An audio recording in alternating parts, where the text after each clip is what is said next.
Vamos abrir Marcos 13.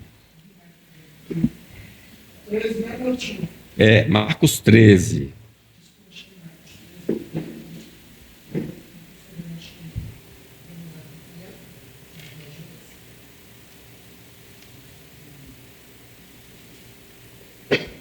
O sermão profético.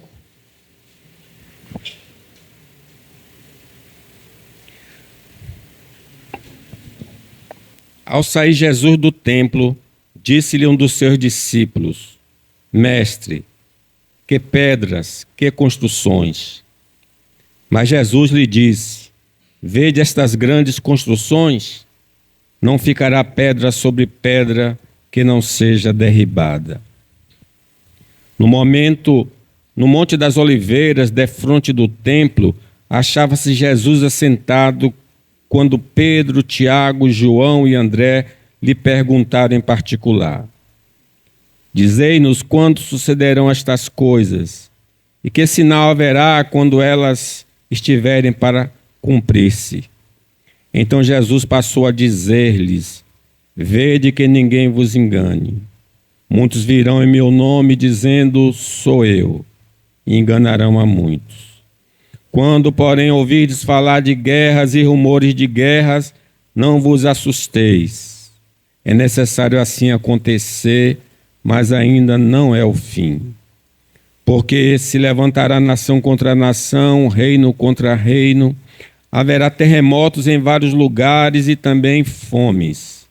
Estas coisas são o princípio das dores. Estás vós de sobreaviso, porque vos entregarão aos tribunais e às sinagogas. Sereis açoitados e vos farão comparecer à presença dos governadores e reis, por minha causa, para lhes servir de testemunho. Mas é necessário que primeiro o evangelho seja pregado a todas as nações. Quando, pois, vos levarem e vos entregarem, não vos preocupeis com o que haver de dizer, mas o que vos for concedido naquela hora, isso falai, porque não sois vós o que falais, mas o Espírito Santo. Um irmão entregará à morte outro irmão, e o pai ao filho. Filhos haverá que se levantarão contra os progenitores e os matarão. Sereis odiados de todos por causa do meu nome.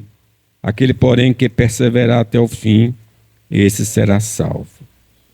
Quando, pois, vistes o abominável da desolação, situado onde não deve estar, quem lhe entenda. Então os que estiverem na Judéia, fujam para os montes. Quem estiver em cima, no eirado, não desça, nem entre para tirar da sua casa alguma coisa. E o que estiver no campo, não volte atrás para buscar sua capa.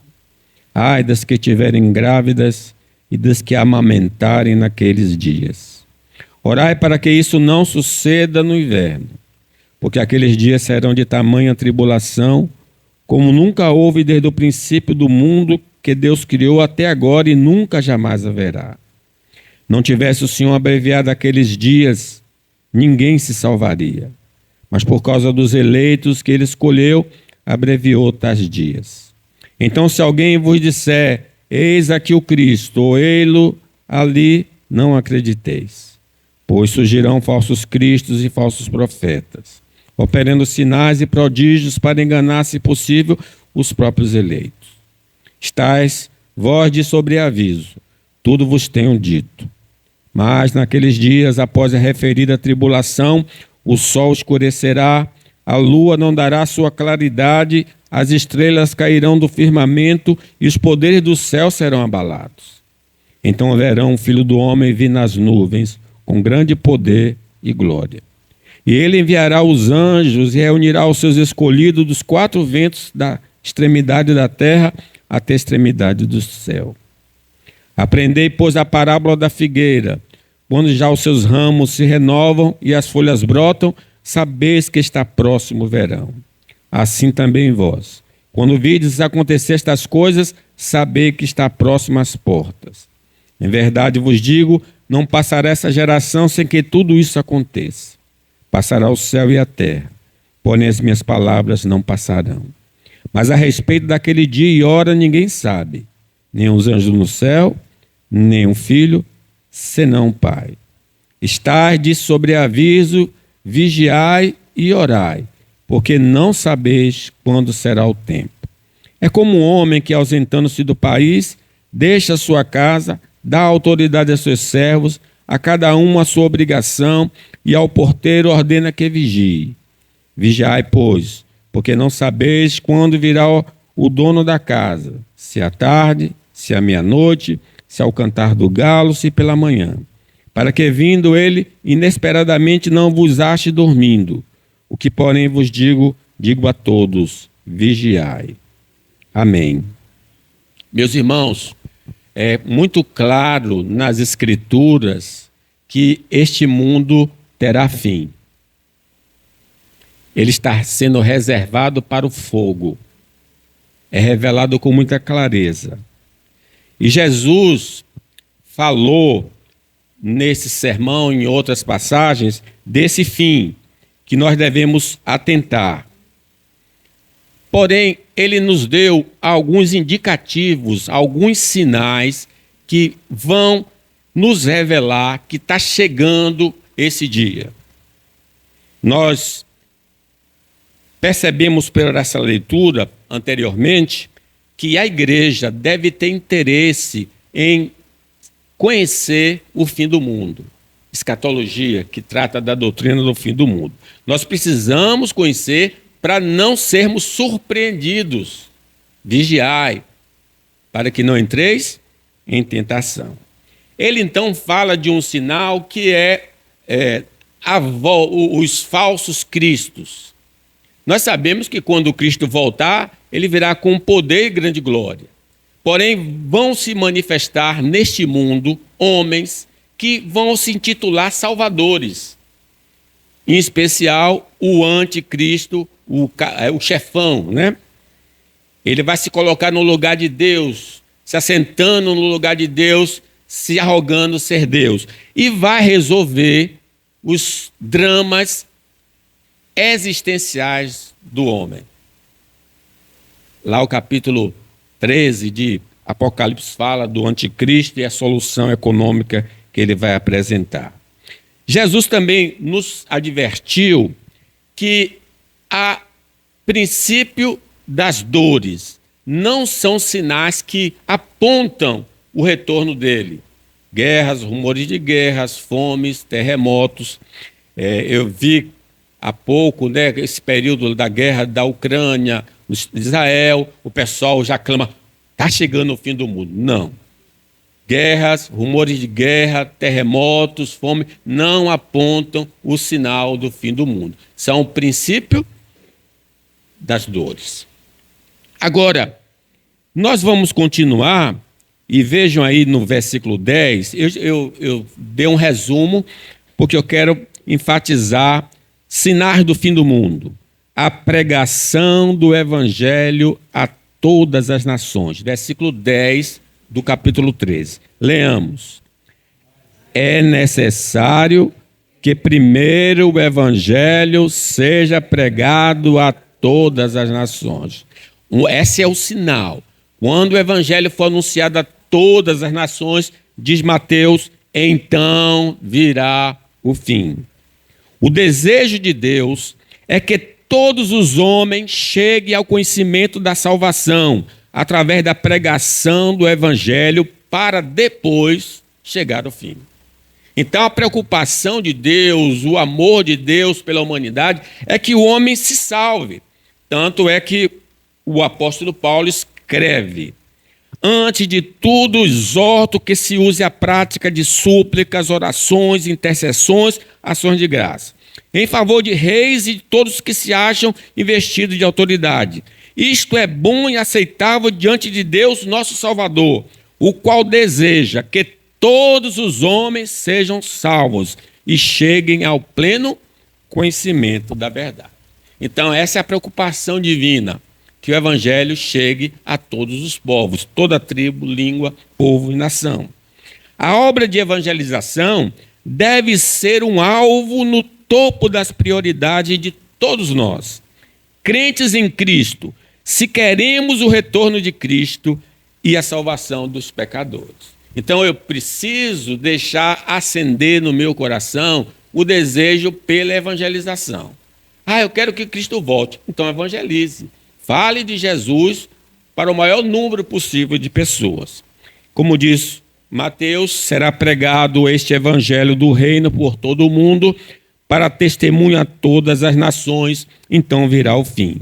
Não serão os seres angelicais que vão realizar esta obra, mas Deus confiou à sua igreja a missão de espalhar o evangelho a todas as nações. Então, não é de você fazer oração, Senhor, manda um anjo para falar para o meu parente, para o meu amigo, porque Deus não vai enviar. Essa responsabilidade é nossa. Lembra? Chamou os apóstolos e disse, ide pelo mundo, pregar o evangelho a toda a criatura. Todo aquele que invocar o nome do Senhor será salvo. Como, porém, invocarão aquele em quem não creram? Como crerão naquele de que nada ouviram? E como ouvirão se não há quem pregue? E como pregarão se não forem enviados? Como está escrito, quão formosos são os pés dos que anunciam coisas boas.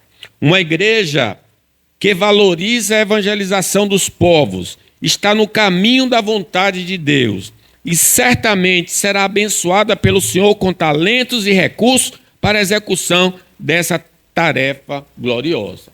Quando a gente, por exemplo, a igreja de Pinheiros, a igreja presbiteriana de Pinheiros, ela pega do seu orçamento 60% para a obra missionária. E eles conseguem fazer muitos trabalhos, porque Deus confere àquela igreja mais recursos ainda, mais obreiros, para que o evangelho seja proclamado a todas as nações. Se essa igreja, se o seu coração, individualmente, você assentar, contribuir para as missões, você evangelizar, Deus vai abençoar muito a sua vida, a nossa vida. A oração por envio de missionários aos campos não alcançados ao Senhor precisa fazer parte da oração particular e coletiva dos santos. O Senhor disse que a seara é grande e poucos são os obreiros. Rogai ao Senhor que envie trabalhadores para a sua seara. Então, não é errado pedir por coisas dessa vida. Devemos. Mas reserve um espaço para pedir para que Deus envie obreiros para os campos, né? Isso é extremamente importante. A igreja encontrará oposição em grau e intensidade diferentes, mas ela não deve recuar, pois esta é a vontade de Deus, que o evangelho seja anunciado a todos os povos. Diz Atos, então os que foram dispersos por causa da tribulação que sobreveio a Estevão, se espalharam até a Fenícia, Chipre e Antioquia, não anunciando a ninguém a palavra, senão somente a judeus. Alguns deles, porém, que eram de Chipre e de Cirene e que foram até Antioquia, falavam também aos gregos, anunciando-lhe o evangelho de Jesus Cristo, e a mão do Senhor estava com eles. A igreja, nessa época, antes da perseguição, ficou concentrada em Jerusalém, não ia evangelizar. Então Deus usou a perseguição, a morte de Estevão, para espalhar o evangelho pelo mundo romano. Pregar o evangelho é vontade divina, e isso podemos fazer com a ajuda do Espírito Santo, mas a conversão é obra exclusiva de Deus. Você não precisa ser um pastor, um expositor, mas você sabe que Jesus morreu, ressuscitou e vai voltar. Fale para o seu amigo, o evangelho é o poder de Deus para a salvação de todo aquele que crê. Sinais do fim do mundo. A intensa perseguição aos discípulos de Cristo. Observe aí dos versos 9 a 20. No 9, leamos o 9. Estais vós de sobreaviso, porque vos entregarão aos tribunais e às sinagogas. Sereis açoitados e vos farão comparecer presença de governadores e reis, por minha causa, para lhes servir. A gente vê isso claramente em Atos, os apóstolos sendo pressionados pelo Sinédrio. As autoridades que abandonaram a vontade da graça comum irão perseguir duramente a igreja de Deus por causa de suas crenças, comportamentos e evangelização. Deus criou as autoridades. Toda autoridade é constituída por Deus. Mesmo sendo pagãs, elas são influenciadas pelo Senhor para condenar o mal e abençoar o homem de bem. Mas quando elas se corrompem, elas são influenciadas para fazer só o mal e mal contra a própria igreja de Deus. Naquele dia levantou-se grande perseguição contra a igreja em Jerusalém. E todos, exceto os apóstolos, foram dispersos pelas regiões da Judéia e Samaria. Vejam agora o versículo 11. Leamos o 11 também. Quando, pois, vos levarem e vos entregarem, não vos preocupeis com o que haver de dizer, mas o que vos for concedido naquela hora, isso falai, porque não sois vós o que falais, mas o Espírito Santo. Os crentes serão habilitados pelo Espírito Santo a apresentarem suas defesas perante as autoridades e vão testemunhar do Evangelho para as autoridades rebeldes. Você lê isso claramente. Pedro, cheio do Espírito Santo, começou a falar. Um irmão, versículo 12, entregará a morte a outro irmão, e o pai ao filho. O filho haverá que se levantarão contra os progenitores e os matarão. Os seguidores de Jesus irão experimentar a perseguição dos próprios parentes não convertidos e serão denunciados e mortos. Que coisa que a gente tem visto, Ana Maria tem postado sobre a igreja perseguida. Quantos irmãos têm perdido a vida por causa da fé que eles abraçaram? Sereis, versículo 13, sereis odiados de todos por causa do meu nome. Aquele, porém, que perseverar até o fim, esse será salvo. Os homens não regenerados não terão nenhuma simpatia pelos seguidores de Cristo, mas vão procurá-lo destruir de qualquer forma. Diz o versículo 14, quando, pois, virdes o abominável da desolação, situado onde não deve estar quem lhe entenda. Então os que estiverem na Judéia, fujam para os montes. Quem estiver em cima no eirado, não desça nem entre para tirar de sua casa coisa alguma. E os que estiverem no campo, não volte atrás para buscar sua capa. Ai das que estiverem grávidas e das que amamentarem naqueles dias. Ele está falando da destruição de Jerusalém. E ele cita várias situações que vão acontecer e qual a atitude que os irmãos devem ter quando o exército romano chegar. É uma orientação para quem é perseguido. Versículo 18. Orai para que isso não suceda no inverno, porque aqueles dias serão de tamanha tribulação, como nunca houve desde o princípio do mundo, que Deus criou, até agora e nunca jamais haverá. Não tivesse o Senhor abreviado aqueles dias, ninguém se salvaria. Mas por causa dos eleitos que ele escolheu, abreviou tais dias. O tempo do fim será muito difícil para os crentes em Cristo, por causa da graça de Deus, da intercessão de Cristo e da obra do Espírito Santo. Vamos vencer na grande tribulação. Vamos enfrentar esse mar de dificuldades. Mas Deus estará conosco. Deus é o nosso refúgio e fortaleza. Não temas, diz a igreja em Esmirna, o Senhor Jesus falando. Não temas as coisas que tem de sofrer. Eis que o diabo está para lançar em prisão alguns dentre vós, para ser dispostos à prova, e tereis tribulação de 10 dias. Sê fiel até a morte, e dar-te-ei a coroa da vida. A perseguição imposta por Satanás através das autoridades civis e da população aos cristãos tem também como propósito impedir a pregação do evangelho, para que o reino de Deus não prospere e que o reino das trevas prevaleça. Mas o evangelho alcançará todas as nações em meio à intensa perseguição. Ninguém pode deter o evangelho. A porta do inferno não pode prevalecer contra a igreja de Cristo. A prisão dos crentes em Cristo será usada pelo dragão como impedimento de anunciar o evangelho, mas o tiro vai sair pela culatra, porque os crentes vão evangelizar as autoridades, os guardas, os prisioneiros, que eles tinham pouco acesso. O apóstolo Paulo chega a dizer: a minha prisão contribuiu para o progresso do evangelho, porque ele ficava preso a 2 soldados e num turno. Então aqueles soldados não podiam sair da presença do apóstolo Paulo. E o que é que ele fazia naquele tempo? Evangelizava os soldados. E ele diz aos filipenses que, através da prisão dele, a guarda pretoriana, a guarda especial do império, ouviu o evangelho do Senhor Jesus Cristo. Tudo contribuirá para a obra de evangelização. A tortura será uma forma usada por Satanás para fazer os crentes negarem a fé e revelarem o nome dos seus irmãos em Cristo. Mas eles não vão ceder a essa ação maligna, porém vão continuar crendo e não vão revelar os seus irmãos em Cristo Jesus. Aí vocês ouvem os irmãos sendo mortos nesses lugares, porque eles não declaram, não denunciam os seus irmãos. Mas por que eles conseguem sobreviver?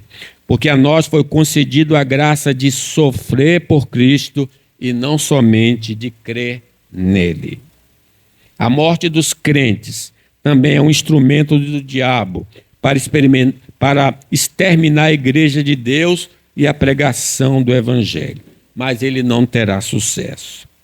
Sinais do fim do mundo: intensa atividade dos falsos pregadores e falsas mensagens para desviar os crentes da verdade. 22 e 23, leamos. Pois surgirão falsos cristos e falsos profetas, operando sinais e prodígios para enganar, se possível, os próprios eleitos. Estais vós de sobreaviso, tudo vos tenho falado. Os falsos pregadores sempre existiram ao longo da história bíblica, mas no período do fim, eles vão atuar com muita intensidade. O apóstolo Pedro diz: assim como no meio do povo surgiram falsos profetas, Antigo Testamento, assim também haverá entre vós falsos mestres, Novo Testamento, os quais introduzirão dissimuladamente heresias destruidoras, ao ponto de renegar o soberano Senhor que os resgatou, trazendo sobre si mesmo repentina destruição. Os falsos pregadores vão enganar as pessoas que não valorizam o conhecimento bíblico, mas que ficam atraídas pela aparência e pelo número de seguidores dos hereges. Irmãos, não podemos nos afastar da palavra. Lâmpada para os meus pés é a tua palavra e luz para o meu. O Oséias diz: o meu povo está sendo destruído porque lhe falta conhecimento. Não se aparte do livro da lei, medita nele dia e de noite, então farás prosperar o teu caminho. Os falsos pregadores cairão na graça dos desavisados para olharem para os seus feitos, esses feitos que são falsos no sentido de iludir, mas não atentam para o estilo de vida deles, que está fora do ordenado pela palavra de Deus. Irmãos, uma marca dos falsos mestres é que eles não valorizam a ética cristã. Eles não andam de acordo com a ética cristã. Mas as pessoas ficam impressionadas com a maneira de falar, com algum prodígio que possa ser realizado. Diz Pedro, ou Judas: certos indivíduos se introduziram com dissimulação, os quais desde o princípio foram antecipadamente pronunciados para esta condenação. Homens ímpios que transformam em libertinagem a graça de nosso Deus e negam o nosso único soberano e Senhor Jesus Cristo. Os falsos pregadores vão facilmente conquistar o coração daqueles que não atentam para a advertência do Senhor, mas que acreditam que tudo que reluz é ouro. Sim, basta estar com a Bíblia na mão, nós já identificamos alguém como servo do Senhor. Meus irmãos, não é possível. Nós devemos atentar que Bíblia não é sinal como antigamente. Antigamente era o livro preto, quem carregava aquele livro preto era escanteado pela sociedade. Hoje não, parece que ser crente é status, não é? Então, não descrédito a qualquer espírito. Você que tem acesso às internet, né? Antes provai os espíritos se procedem de Deus, porque muitos falsos profetas têm saído pelo mundo fora. Os falsos mestres apresentam a mensagem bíblica, mas misturada com a interpretação diabólica, que não conduz os homens à verdade e nem a uma vida santa, mas ao caminho da perdição. Então, nós precisamos atentar a isso. Esse pregador me incentiva a andar com Deus, a andar em novidade de vida? Esse pregador fala realmente as palavras do Senhor ou são as suas próprias palavras? Os falsos mestres enfatizam os tesouros da terra e negligenciam a vida de piedade e a herança de Deus que ele conferirá aos seus eleitos. A gente pode identificá-los com isso. Eles falam mais de coisas dessa vida. Família, não é errado falar. Emprego, não é errado falar. Saúde, não é errado falar. Claro que nós devemos pedir, mas não é a ênfase da igreja essas coisas. A ênfase da igreja, sede santos, porque eu, Senhor, sou santo. Pensai nas coisas lá de cima, onde Cristo está sentado, e não nas coisas da terra, porque você já ressuscitou com Cristo. Então a ênfase do verdadeiro mensageiro é na herança eterna, a vida eterna que Deus prometeu para nós. Os falsos mestres são levantados por Satanás, do meio da congregação dos santos, dentre o joio que vive entre os irmãos, para destruir a fé de muitos e causar escândalo para envergonhar a igreja de Deus perante a sociedade. Onde é que eles estão? Eles estão no meio da igreja. Porque diz a palavra que veio o Senhor e colocou trigo. Mas quando o Senhor dormiu, veio o inimigo e colocou joio. Então o joio fica no centro da igreja, no meio da igreja, fica conquistando os corações, ficam falando no pé do ouvido assim, deixa o pastor saber não, tem uma reunião secreta ali, o fogo vai cair. Meus irmãos, se a coisa é boa, você fala para todo mundo. Se é um negócio secreto, um negócio de maçonaria secretamente, isso não presta, irmão. O evangelho está sendo anunciado aqui de portas abertas para todo mundo ouvir. Então, cuidado com esses falsos pregadores. Conhecer, então, as Escrituras é essencial para identificarmos os falsos profetas e seus ensinos errados. Sinais do fim do mundo. A alteração do funcionamento dos corpos celestes. Versículo 24 e 25. Leamos. Mas naqueles dias, após a referida tribulação, o sol escurecerá, a lua não dará sua claridade. As estrelas cairão do firmamento e os poderes dos céus serão abalados. As leis naturais, criadas por Deus, serão quebradas pelo próprio Deus, mas de uma maneira controlada como punição à humanidade caída. Porque Gênesis nos diz, disse Deus, haja luzeiros no firmamento dos céus, para fazerem separação entre o dia e a noite, e sejam eles para sinais, para estações, para dias e anos, e sejam para luzeiros no firmamento dos céus, para iluminar a terra. E assim se fez. Fez Deus os dois grandes luzeiros, o maior para governar o dia, o menor para governar a noite. E fez também as estrelas, e colocou no firmamento dos céus para iluminarem a terra, para governar o dia e a noite, e fazerem separação entre a luz e as trevas, e viu Deus que isso era bom. Mas essa ordem será quebrada. Deus quebrará essa ordem como um tipo de punição. Não será uma coisa total. Diz que algumas coisas do firmamento irão cair.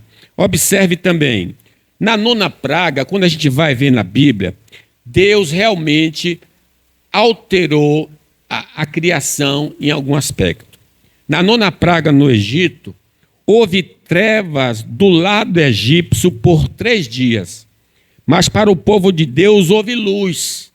Notamos um aperitivo do que acontecerá aos corpos celestes. Diz assim, Êxodo: então disse o Senhor a Moisés: estende a mão para o céu, e virão trevas sobre a terra do Egito, trevas que se possam apalpar. Estendeu, pois, Moisés a mão para o céu, houve trevas espessas sobre toda a terra do Egito por 3 dias. Não viram uns aos outros, e ninguém se levantou do seu lugar por 3 dias. Porém, os filhos de Israel tinham luz nas suas habitações. Como é que ele conseguiu fazer isso? Ele é Deus. Ele pode fazer um lado escuro e um outro claro. Mas também, na cura do rei Ezequias, Deus fez retroceder o tempo como sinal da graça para o seu servo. Diz, quando Ezequias estava doente, Deus disse que ia curá-lo.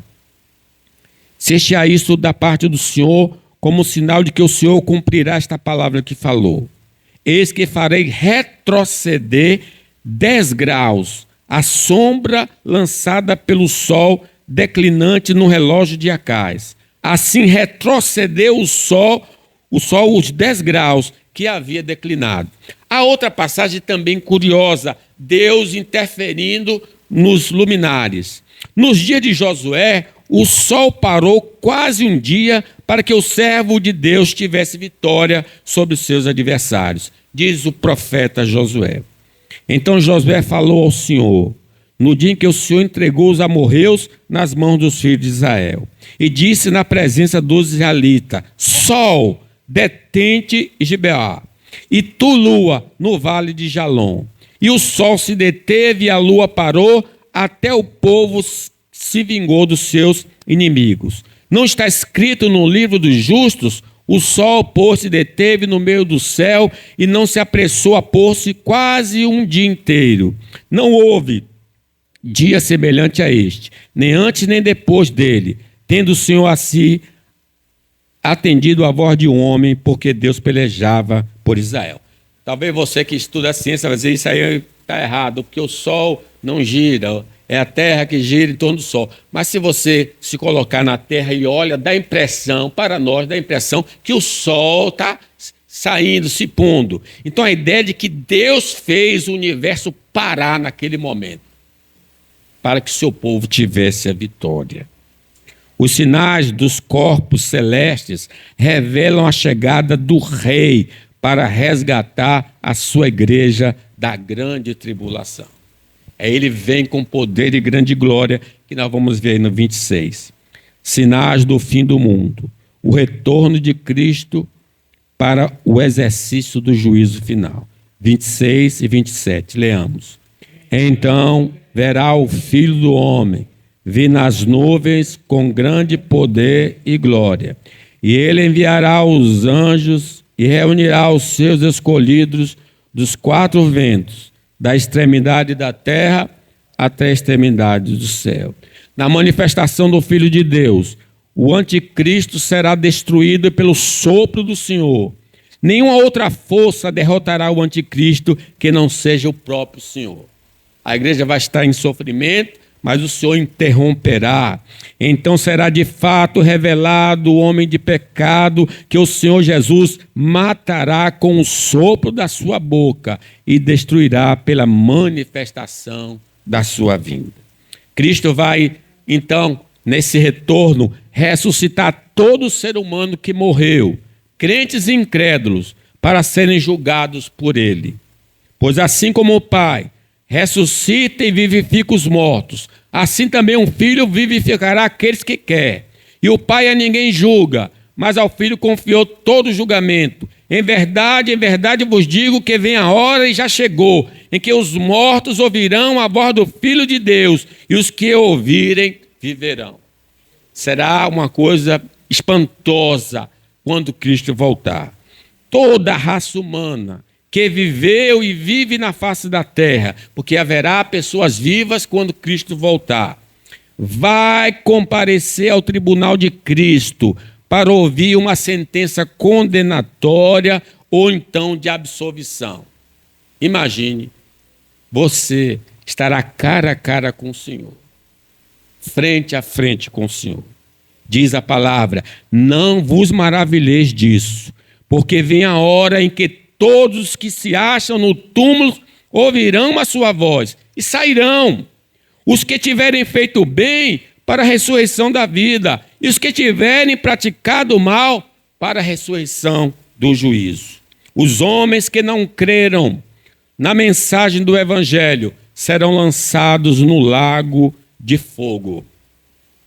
Por isso, quem crê no Filho tem a vida. O que, todavia, se mantém rebelde contra o Filho, não verá a vida, mas sobre ele permanece a ira de Deus. Os que se arrependerem e crerem no Evangelho serão levados por Cristo para uma nova terra, para estar com ele para sempre. Eu vi um novo céu e uma nova terra, porque o primeiro céu e a primeira terra passaram e o mar já não existe. Por último, sinais do fim do mundo.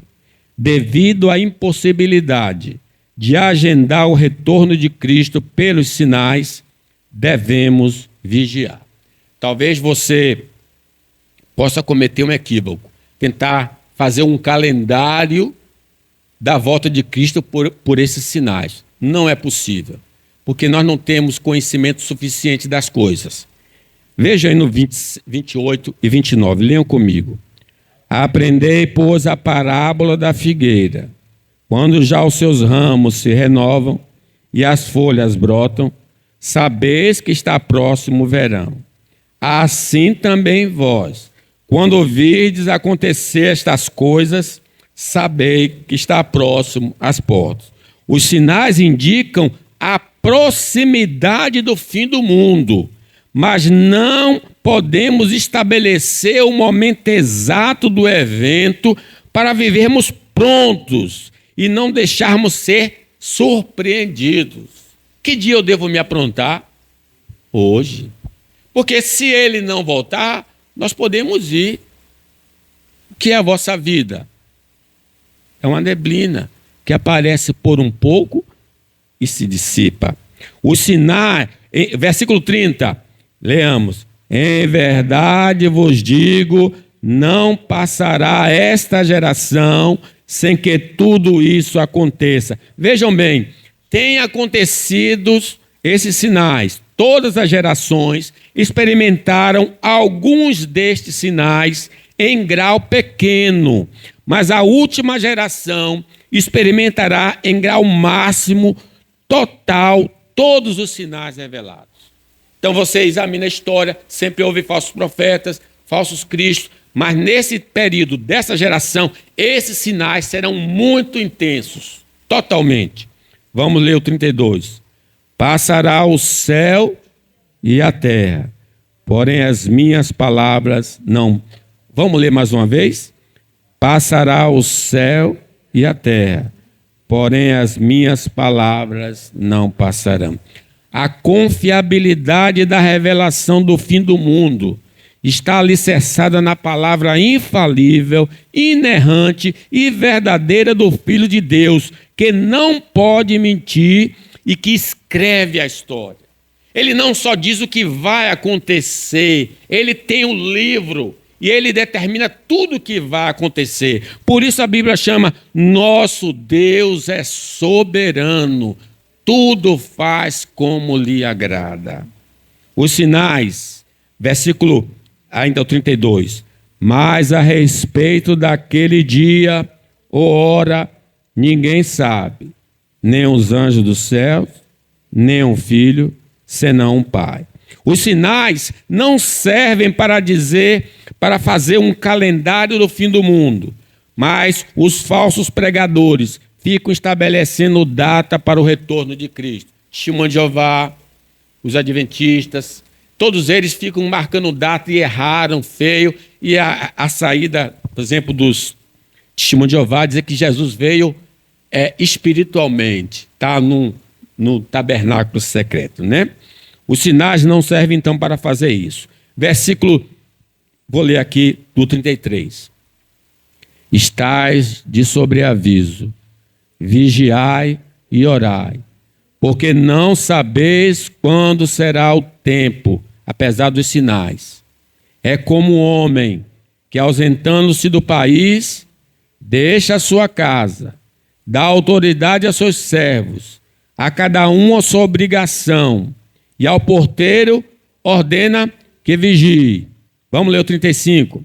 Vigiai, pois, porque não sabeis quando virá o dono da casa, se à tarde, se à meia-noite, se ao cantar do galo, se pela manhã. 36.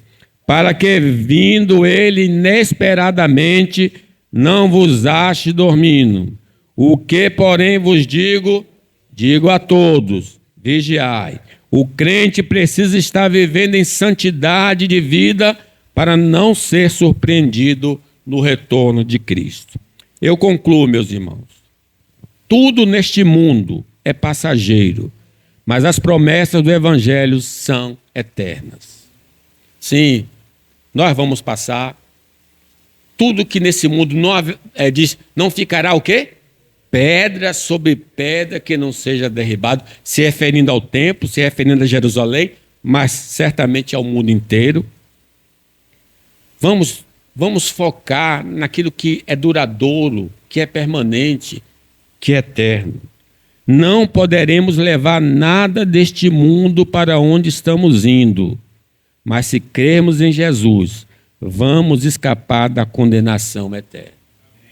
Quem crê no Filho tem a vida eterna.